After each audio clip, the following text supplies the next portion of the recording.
I'm excited to introduce this next and last reader. I've never heard her read before. Stephanie Faucher is a graphic designer and relatively new to the world of writing.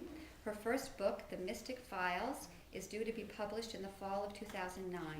She lives in West Brookfield with her husband, their 4 children, 3 fish, 1 dog, and various wildlife that have taken up residence in their rambling old Victorian house.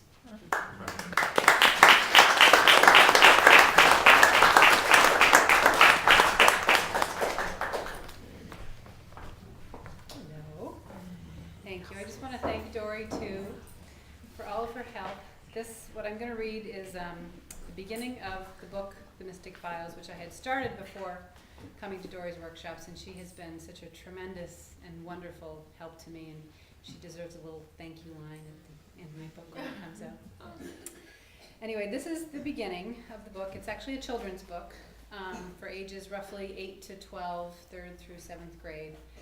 And it's going to be, in its final form, a visual journal book, so it'll have flaps and letters and lots of little things in it. And within that, it will also have kind of a mini novel, a diary storyline. So that's what this is that I'm reading today. Wednesday, October 13th. Today was the weirdest birthday I've ever had. No, weird is an understatement. More like totally bizarre. It all started normal. Well, normal for me. Peanut woke me up with a slobbery kiss while Ninny sang happy birthday. Then I got a few presents, a new sweater, black of course, socks, and this new journal. Then came the weirdness. Weird thing number 1. A black cat followed me home from school today. It sat down on the sidewalk and stared at me. There was something hanging from its collar, so I bent down to get a better look. It was a small square envelope with my initials on it. Mm-hmm. When I took the envelope, the cat streaked off. My first thought, practical joke from the creep, Kane Thornley. It would be so like him to find a new way to send me gross dead things. Like last year when he slid a note into my locker with an old dried up worm in it. The note said, "Princess of Darkness, you've wormed your way into my heart." Ugh. Inside the envelope was a poem and a little key. Here's the poem. Find the great beasts under lock and key, asleep for many an age. Among stacks on shelves, they await your eyes to release them from the page. It only took me a few minutes to decipher. Great beasts being released from the page had to mean a book about beasts. Under lock and key, among stacks on shelves, must mean that it's locked up at the library. Totally freaky, but so cool. It figures that the one day something exciting happens, Charlie was homesick. I decided to head to the library. Weird thing number 2. When I found Miss Malk in the library and I asked her if there was a room with old books locked up somewhere, she pursed her wrinkly lips and raised an eyebrow at me. I told her I had a research paper and needed to look at some really old books. She smiled a creepy old lady smile and led me downstairs to special collections. There must have been 1 billion books in that room, and I didn't have much time, but I had the little key, so I figured it must open some kind of a cabinet. At the back of the room, there were a bunch of dusty cabinets, so I tried my little key in each one. Of course, it fit into the very last one. It's always that way in the movies, isn't it? There, all alone in its crusty glory, was a big old book. On the first page, it said Bestiary Maciellus in fancy script letters. Okay, so what now? Weird thing number 3. Inside the book was a letter addressed to me. I locked the bestiary back in the cabinet and ran home just in time to get grilled by Pop for being late. He's way too uptight. The letter. Dearest Abigail, happy birthday. Circumstances force me to maintain seclusion in faraway lands, so I must remain anonymous. I need your help, Abigail. I cannot reveal the reason, only the nature of its importance. This may seem unusual, and no doubt you will wonder at the benefit it will provide me.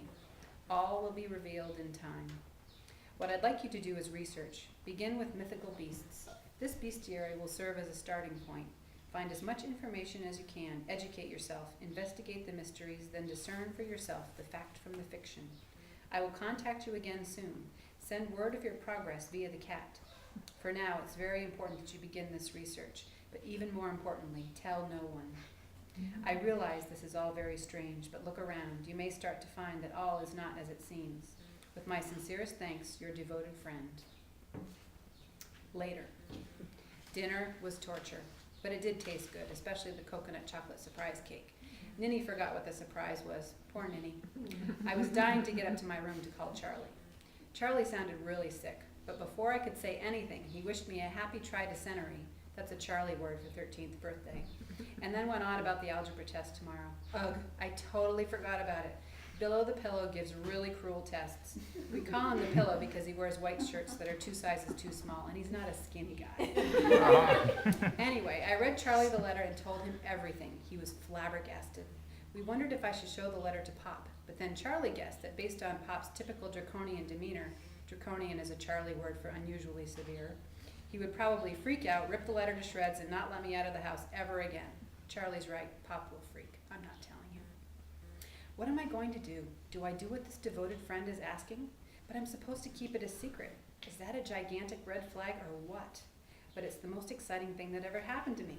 Charlie's excited too. After all, what's the harm in a little research? Thursday, October 14th. I hurried back to the library after school to take a closer look at the bestiary. The pictures were really cool. The text was all hand-drawn with swirls and little leaves and flowers. I couldn't understand a word of it. Some of the beasts I recognized. Mermaid, dragon, unicorn, phoenix, griffin. Those were easy. There was a gigantic spider and a gigantic bat, too. I hate bats. But some of the creatures I'd never seen before. I made color copies to take home. I wonder if any of them could actually be real. The letter says that I'm supposed to discern the fact from the fiction, so maybe that's what I'm supposed to find out. Pop and Peanut were waiting for me when I got home. Peanut was noticeably happier to see me than Pop was. Pop said, "You are to come home right after school, young lady." I hate it when he calls me young lady. I stomped off to my room. Better get to homework. Science lab notes to type. My lab partner Brittany is clueless, so I do all the work. They give us way too much homework.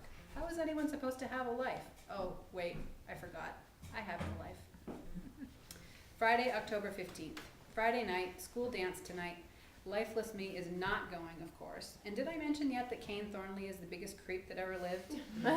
Today after school, I was at my locker and heard him coming down the hall with his minions. They stopped behind me. Kane said in a stupid Dracula voice, "Abigail, will you dance with me tonight? I want to dance with the Princess of Darkness." And then he pranced all around me while his minions cackled. I want to kill him. Charlie was back today, so after the cane incident, we ran to the library really quick so he could peek at the bestiary. He thought it was written in Latin. He said that most bestiaries were created in the Middle Ages, but these paintings were quite sophisticated for that time period. Weird. How does he know these things? The Life of Abigail Thaddeus. Given the suspicious origins of this project, should a mysterious fate befall me and my journal be found and launched to fame, I'd rather not go down in history as anonymous. Okay, so maybe that's a little dramatic. Name, Abigail Althea Thaddeus. Age, 13, today. Birthday, October 13th, today. Home, Westbrook, Massachusetts, in a dilapidated old mansion filled with weird junk. Family, I live with my grandparents, Aurelia and Alistair Thaddeus, Ninny and Pop, and my dog Peanut. My parents, Amy and Alexandra Thaddeus, are dead. First, my mother died right after I was born. Then, when I was 2, my father and my stepmother Vivian died in a fire here in this house. Ninny and Pop won't talk about it. Not that Ninny could talk about it seriously anyway. Poor Ninny. Friends. Charles Winkleton III. Charlie. That's it. My one friend. He's more like my brother. I've known him for as long as I can remember. He lives next door with his grandparents. They're friends with Ninny and Pop. His parents aren't dead. They're just gone on business trips most of the time. But they send him really cool presents from all over the place. He doesn't have any friends either. I think it's because, 1, he's always sick and sneezing and blowing his nose, and frankly, it's kind of gross. 2, he's super brainy and uses a lot of big words. 3, he tries way too hard to get people to like him and he gets laughed at. And 4, he hangs around with me, so he's friendless by association. Why I have no friends.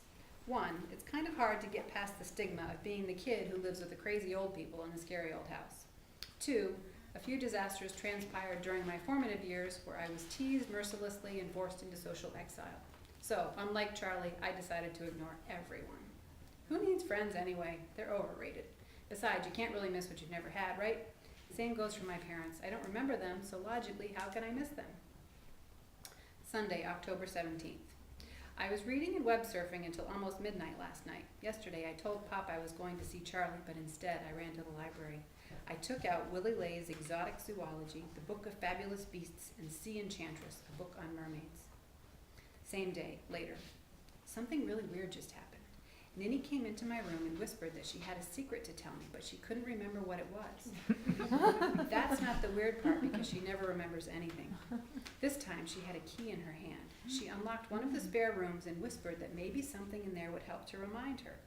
The room looked like every other room in our house, piled with old furniture, boxes, and books. But then Pop yelled that it was time for her medicine. She whispered, "Shh, keep this key. Don't tell your father." "My father?" I said, "But Ninny, my father." She cut me off. Yes, I know, dear. He always gets so cross. He hates secrets. Shh, don't tell your grandfather either. She hurried us out, kissed me on the cheek, and shuffled downstairs.